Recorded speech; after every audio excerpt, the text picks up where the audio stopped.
I rise today to offer an amendment to reduce the salary of Karine Jean-Pierre, the White House press secretary, to $1.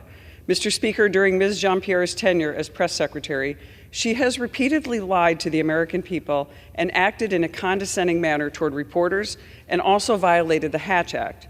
Just to name a few of her lies, Ms. Jean-Pierre has claimed, 1, illegal immigration is down under the Biden administration. She also claimed nobody is just walking in across the southern border. She also claimed that the 2016 election was stolen.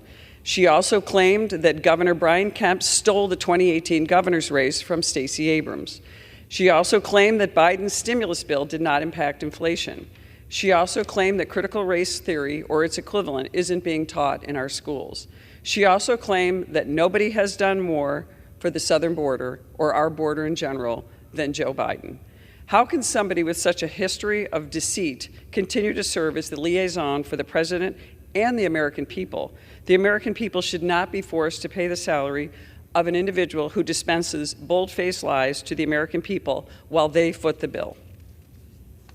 And Ms. Jean-Pierre has also has a history of anti-Semitic and anti-Zionist rhetoric. For example, she called AIPAC racist and Islamophobic for supporting Israel.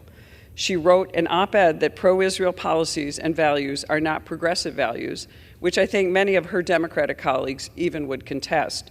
Mr. Speaker, I urge all colleagues to support this common sense amendment to use the Holman Rule to reduce Karine Jean-Pierre's salary, the White House press secretary, to $1, and with that I reserve.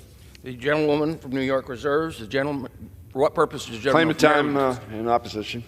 The gentleman is recognized. This is another unserious amendment. We've had over 50 of these. Every one that has been put to a roll call vote has lost.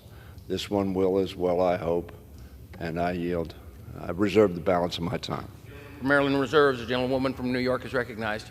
Thank you, Mr. Speaker. I respect the views of the gentleman in opposition. However, the American taxpayers are beleaguered now with inflation, with high costs, with energy costs, and dispensing lies from the White House, our own White House, from the press secretary knowingly is not something that the American people should tolerate or have to pay for, quite honestly. I reserve. Gentlewoman from New York reserves. Gentleman from Maryland is recognized. And this seems to be the substance of the Republican response to all the issues that the gentlelady raises. I reserve the balance of my time. Gentleman reserves. Mr. Speaker, the inflammatory language coming out of Karine Jean-Pierre, in class, she's an election denier. She claimed that the election of 2016 was stolen. She claimed that Stacey Abrams actually beat Governor Brian Kemp in the election of 2018. So an election denier is standing at the podium of the White House, actually dispensing even more misinformation to the American people at their expense. With that, Mr. Speaker, I yield and I ask my colleagues to join me in supporting this amendment. Does gentlewoman yield, or does gentleman reserve? Gentlewoman yields.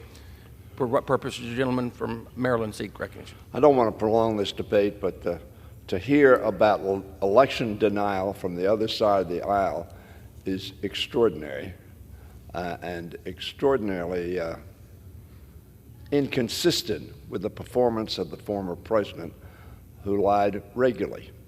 I yield back.